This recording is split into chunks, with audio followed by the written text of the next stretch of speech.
Good morning from Woodallsrvnusa, living the dream and enjoying the day. This morning, Melissa and I are headed out from James Island County Park in Charleston, South Carolina, up the East Coast toward Myrtle Beach to one of the largest campgrounds in the United States.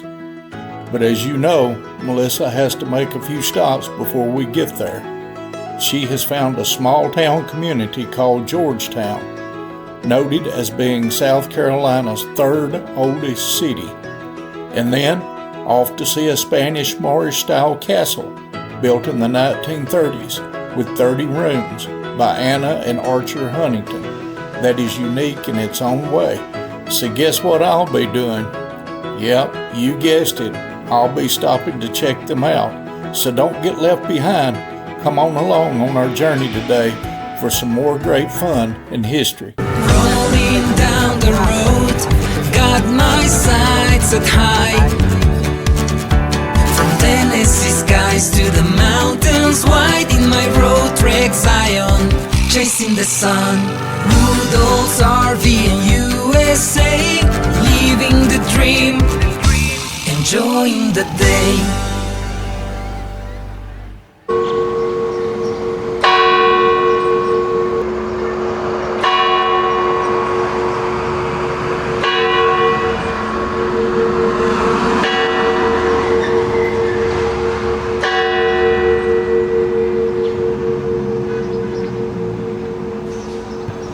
Theater in Georgetown, South Carolina is a historic venue that was originally built as a movie theater in 1941, which closed in 1970 and was purchased by Swamp Fox Players in 1982 and became their permanent home for a live community theater.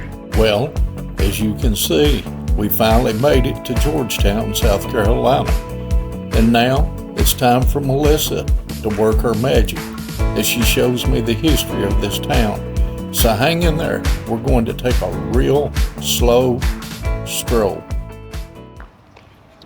The old courthouse is somewhere up there. What is that? That's the Rice Museum. All right, the Georgetown County Courthouse. This courthouse, designed by prominent architect and South Carolina native Robert Mills, 1781 to 1855, was built in 1823 through 24 to replace the courthouse, which had been damaged by 2 hurricanes. Mills himself, who also designed the Washington Monument, called this courthouse a great ornament to the town. A modern Mills scholar has described it as the most sophisticated of his buildings in South Carolina courthouses. An initial appropriation of $12,000 was approved for the new courthouse. The South Carolina Board of Commissioners for Public Buildings included John Keith and Abram Cohen of Georgetown supervised its construction by contractor Russell Warren. This Mills design is an excellent example of the classical revival style so widely used in American public architecture much of the 19th century. Well, Melissa, as you can see, that old courthouse has a lot of places they won't let you up in, but just look up the steps. I would like to go in there. They have little public restrooms. And yes, Melissa, they've got public restrooms, but if you look to your right, there's another one of those fountains. I wonder how many fountains South Carolina's got. And while visiting Georgetown, don't forget to stop by the Information Center to pick up some good advice on what all to see here in Georgetown.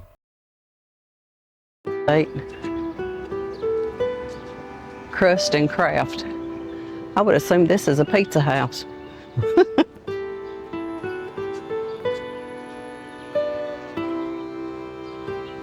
Carried Away. Southern Market, look, they do the grab and go homemade casseroles and all that. That is the South Carolina Department of Juvenile Justice. I know it's early in the morning, but that ice cream sure does look good. So let's take a stroll right on up through here and see what we can find. I hope we can find the riverfront. It shouldn't be far up through here. And I remember seeing a museum, didn't you? I knew I seen it somewhere, and right there it is. And that's going to take us right out to the riverfront.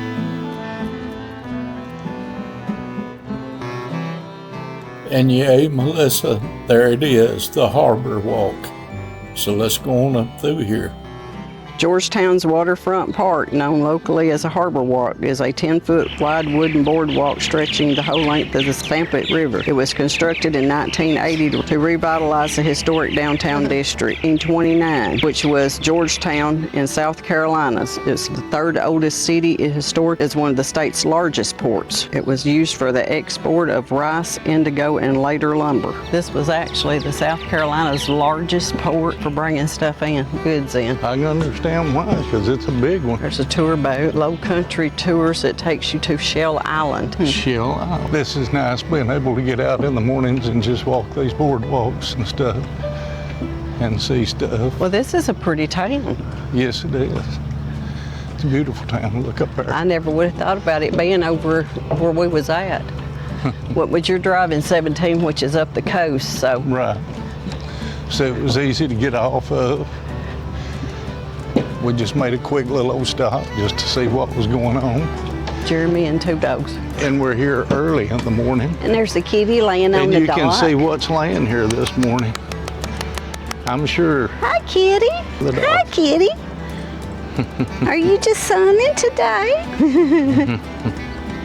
He's got his little tag on. Yep. He belongs to somebody. You know how cats are. They roam. They got him air tags so they can find him. That's the South Carolina Maritime Museum. Yes. It's right there that you can go see while you're here.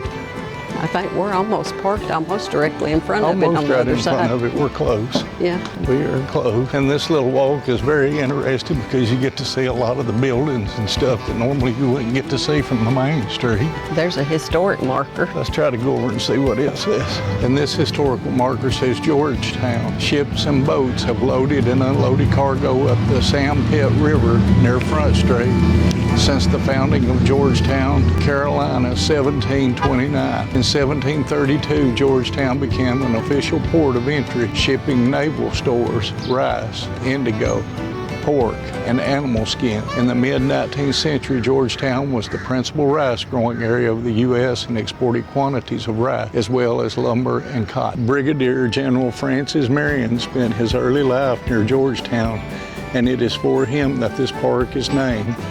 During the American Revolutionary, Marion marched his forces to Georgetown, drove the British out, and occupied the town May the 28th of 1781. I do the best I can. You tried to bury the town, Daddy. Buried the town. I like how they got little signs, though, that tell you where everything's at. I imagine it kind of does. That's the Oyster Club. Some pretty little condos and stuff, too. Got shops on the bottom and hotel rooms and condos on the top. Fogle Wharf. I wonder if some of these are like people that own the buildings downstairs actually live upstairs. Possibility. The Corner Tavern, and they do the same thing. They use the rails for outside seating. Pretty neat. Yes. Got the fancy smancy little areas to sit. And you know That's what a we're big old doing restaurant. is taking a walk up the boardwalk. It is pretty. I can't believe all the little restaurants and pubs and stuff that sits along the waterway. They're really utilizing the waterway and stuff. This is kind of like what you were talking about in Winchester. Doing a little boardwalk down through the waterways. There you can see the canyons and stuff. And you can see the Port of Georgetown, South Carolina's third oldest city. It is believed that the Spanish first settled an outpost on Wynham Bay in 1526. Allegedly, this settlement only lasted 6 months and no remains have ever been found. And you're taking us where now? The Kaminski House, often spelled to or referred to as the Kaminski House, is in Georgetown, South Carolina. It overlooks the Sampit River. Captures century of the region's history spanning from the American Revolutionary War. It was built in 1769 by Paul Trappier, one of South Carolina's wealthiest merchants. He gifted the home to his daughter Elizabeth, making it one of a few properties that in that area initially owned by a woman. The property is closely tied to Georgetown civic leadership.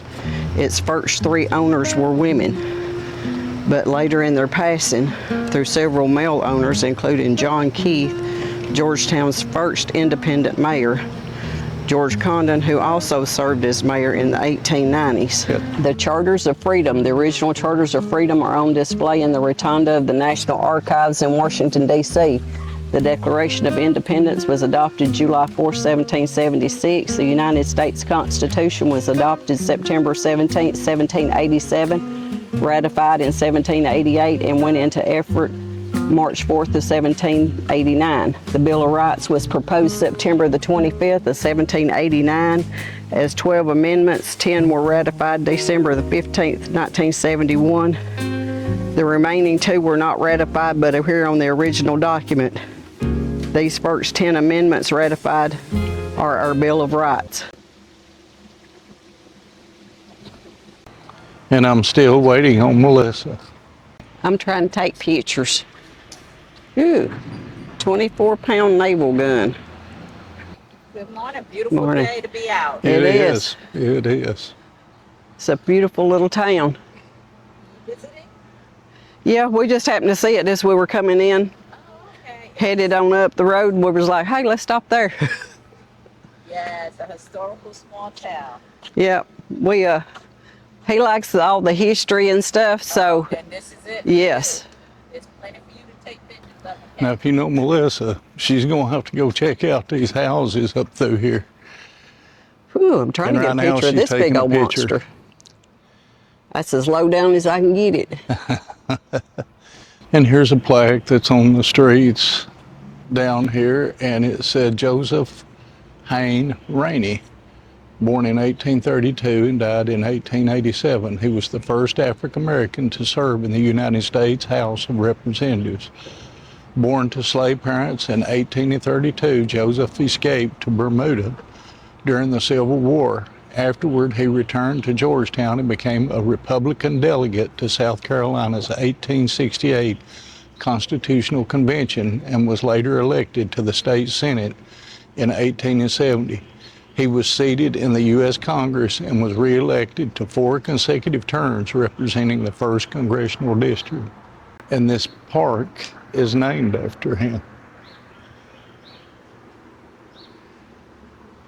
For a small town, they have got a lot of different restaurants and buildings and shops.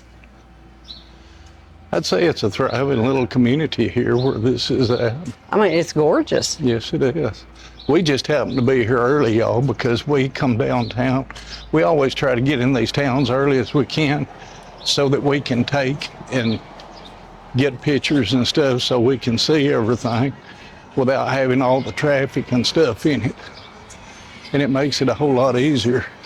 And there's a old Georgetown Creamery. Mm-hmm. You know what that is, don't you? Ice cream. Alex, look at that. Look in the window. They got milkshakes and sundaes. They got foot-long hot dogs. Yeah, that's pretty neat. You know, we've seen a lot of art galleries and stuff along the way where we've been, but I guess you take a lot of history places like this and everything. There's places for artists to get out on the side and do their painting and stuff. As they say, like you said, it inspires them. I guess that's what you call it, inspired. I never was a painter, so I don't know. I can't even paint a house. Join the celebration, 1776 to 2076. Georgetown County's American Revolution. They'll probably have a reenactment here. Oh, they probably will. It'll probably be really neat, especially out here on the waterfront. Yeah. Yeah, well, right here in this little walking distance, they've got 3 little parks, barbershop, Boutiques, a little bit of everything. Mm-hmm. The Gator Grill. the Gator Grill, the Costa Bowls. They Fruit got fruit bowls. All kinds of stuff to eat. That's the Looks healthy like place it's fixing to to eat. get a little busy now, don't it? Yeah. Things is picking up this morning. And there's Fogle Wharf parking. 2 furniture stores. There's a little Mexican restaurant. Just shop after shop after shop. Waterfront bookstore. Got plenty of shopping and dining on their square, that's for sure. And another park. Dedicated to the memory of Major C. Spencer Geary, 1956 to 1994, Deputy Chief of Police for Georgetown Police Department. Well, Melissa, Georgetown was a swell place to visit, and there are so much history here that we could spend a week just in town by itself. But you know, we got to head on up the road and see if we can find this castle that you've been talking about. It's going to be probably about an hour up there, so we got to be in Myrtle Beach before dark. Yeah, all right.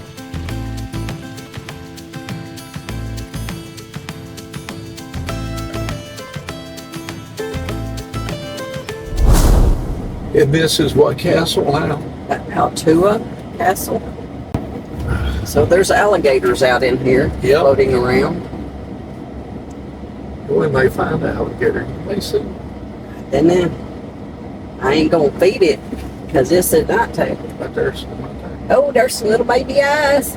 There's some little Baby alligators. Baby gators. Got little birds on the thing out there. There's another gator right yonder. Where are we going to? Just keep driving. And all beach traffic. And they got a beach out there too.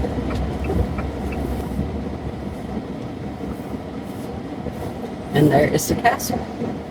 Atalaya Castle is a Spanish-Moorish style mansion in Huntington Beach State Park, Murrells Inlet, South Carolina.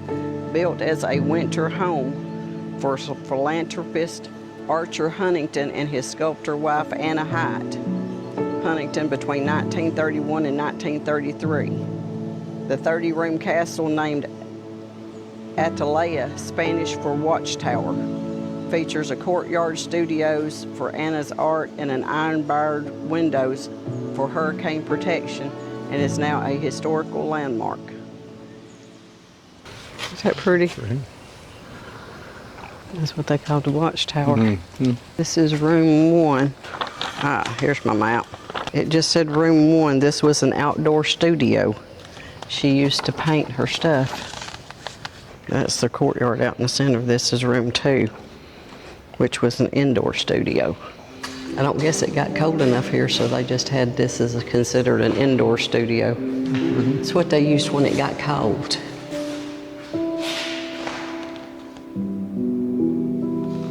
This is room 5, which was the office storage, was right here. And then 6, this was the secretary's office. So there's your office storage. And this was the secretary's office. We had a fireplace in each one of them. And the secretary got to look out the gardens. And this is number 7. This was Mr. Huntington's study. So this was his primary place of work while living in Atalaya. This was a wardrobe room. This was a wardrobe room, had all your wardrobe stuff in it. And this was Mr. Huntington's bathroom. And when did you say this was done? Mr. Huntington's bathroom, built in 1930 and 31. See, this was another entrance in. Goes back down the hall. All the rooms are all connected to each other. What was 12 out there? This is 10. This was the master bedroom. So this would have been, I guess, her bedroom. I guess his and hers. That's right, because they used to have separate bedrooms, but then they'd have joining bedrooms. It had lots of breeze blowing through, had a bathroom in it. This is Anna Huntington's bathroom. This was her bathroom. Why is it all women's bathrooms have to be bigger? Because we're special. I'd say she had a really pretty clawfoot tub over here, because most women took tub baths, not showers. Men took showers. 12 was the clothes storage. You had 2 rooms of clothes storage that goes all the way through to the other side, which was for their clothes. All right, where's 13? 12, oh, 13's way on down here somewhere. This is room 14. This was the secretary's quarters. So this is where the secretary stayed at. It still has her little clawfoot bathtub in it and her cabinet. 13 was the secretary's bath. Oh, so she actually had a toilet and a sink in this room, and the other room was just for the bathtub. Ain't that pretty view inside the courtyard? Steps. All right, 15 is the library. So this room would have been filled with bookcases. just like that. Every one of these rooms has got a place for breeze to come in. And then he had a doorway at one time here going out onto the back deck. Look out here at the back deck. He had a door going out to the patio right here. And this patio goes to another rounded one. And that's just been a wood stove maybe and wood here, because there's the flue. 17. This is the sunroom. This is A sunroom, yes. This is where your decks was. There's where his door came out to that little deck. That was his sun deck, and this was, I guess, the sunroom with the big patio out back. and still each one of them still had a fireplace. And Their electric was run like that. Still got the old wire. I think that's just a closet. All right, this is 16. 16. Is the dining room. This is where they would have dined at. And then you had another door that went outside to the courtyard. Beautiful, coming right out of the dining room. Look down through there. And you had stairs that went up to the top of the wall, and that's Archer. It was designated a historical landmark in 1992. Anna Hyatt Huntington, 1876. She died in 1973. Anna von Hyatt was born to Alphys and Adelia B.B. Hyatt in Cambridge, Massachusetts on March the 10th, 1876. She grew up on a farm in a family that valued both science and the arts. Morning. All right, this is the breakfast room, which again had a door that went out to the deck. I said, are you a volunteer? Yes, sir. So you're not paid. This is No, all sir. volunteer work. Yes, sir. So how long have you been volunteering to do? About 3.5 years. 3.5. And what's your name? Bob. No, it was just- There's several, you probably met some of the other people. There's Just not a many few. here today. Usually there's about 6, 7, 8 of us. I think there's only maybe 4 today. Maybe 4, yeah. So y'all just work, this is you're retired, probably doing this? We or- do it Tuesday and Thursday from around 8 to noon. And we started at this end of the building because when we started, there was not a single window or shutter in the building. Oh my goodness. They were all in a back room, and then we've gone out of those, so there's a gentleman and his wife from up in Tennessee. They really like coming here. They're friends of the park as well, and they come down, every 6 or 8 weeks. Well, it's Thank pretty. you Y'all are very doing much. a great Appreciate job. it. Isn't it good to know that somebody from Tennessee is here helping them with this building? Well, and right there's what making- he's doing. And we'll show you his work. You can see these windows and shutters and stuff's going back in. And he has made them for them. And all they have to do is put them up. And then they got a glass top. Well, you had a table in there. breakfast room, and now this is the dining room. You had different meals. Yeah. This is your food service room. This is where all their food service stuff prepared. was done. It's where they got ready to bring it out to them to be eaten. 21, this is the staff living room. So this is where the staff stayed at. Pretty nice. Look, they had little books, bookcases to have books in. For most accounts, this was one of the most comfortable rooms in the house with unupholstered furniture and floor coverings. The staff could relax between duties, eat their meals, although telephone service was outside the world, was unavailable. It's equipped with a call box system. It's a food preparation room. So this is where all the food prep was done, and then your kitchen was right here. Yeah, because there's where the flue and stuff would have went. And then right here's where the sink and stuff was, right over here in the drain going out. This was the 25. pantry and storage was right here. And then 25 was another pantry, and 26 was a walk-in ice box. So the ice was stored right here. There's where your drain was. This is where they stored their ice. It was a walk-in ice box. Ain't that wild? They had walk-in coolers back in. Go figure. That guy was pretty advanced. Pretty sharp. 27. This right here was the cook's quarters. Your cook had his own quarters. It said each room had a wardrobe, shelves, a writing desk, a chair, and a single bed. And this was your staff quarters. More staff So quarters. all these is all So both staff of them, quarters, yeah. yeah, So it had pretty 4 much. rooms. This one right here was another storage room, 2 more staff rooms, and then this was the staff bath. It was what, 2, 4, 6? They had a bunch of staff. And there was the shower. This is the laundry room.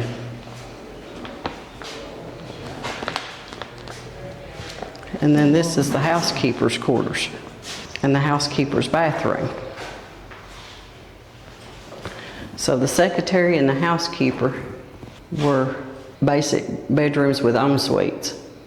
And then here's her bathroom, which you would have had a bathtub right there.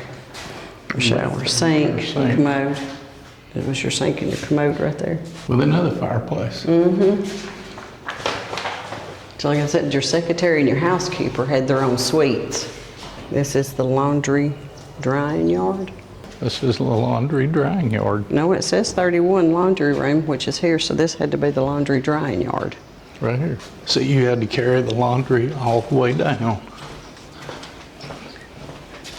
Well, that way you didn't want people to see your private garments. This courtyard is just beautiful. Look at the little lizards. Got little lizards. That's them kind that get in the house I don't like. And that's the original entrance. I don't know where this girl is taking us, but she has walked me all over this castle. It is a pretty walkway though. And you know, I'm really enjoying this, being able to get out and see something like this. It's not every day you get to go to a castle.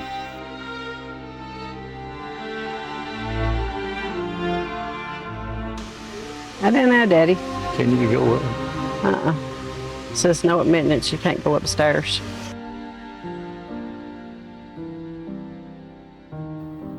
Now, I don't know about y'all, but I've never seen a castle with an oyster-shucking ring. Huh. Seems like that would be fun. I know it would be good to eat, but Melissa don't like them. You hand them right out the window. Or they handed them in to you and you fixed them. So this was where the woodshed was. Where they stocked their wood. Then this is the cistern. Yep. Well, that was a neat little castle to go into. And it was, what did you think that was amazing about it? I can't believe that they had walk-in coolers and all that stuff for that time period. They even had an oyster-shucking house. Hey, that was pretty neat. And you ought to seen all those oysters out there on that thing. It's pretty neat. It's crazy. Like I said, it's amazing at the technology and stuff they used that early that people now take for granted. Right. And this is at Huntington Beach State Park. They also have got camping at this park. There's a beach out here. So we're going to see if we can go up here and catch some pictures of some alligators. Step by step, I've walked 100 miles and I still ain't sure just what I'm trying so hard to find. The night seems longer and the wind blows louder when you wandered so far from home. If I cross your mind, say a prayer, I'll find my way and get off of this lonely road.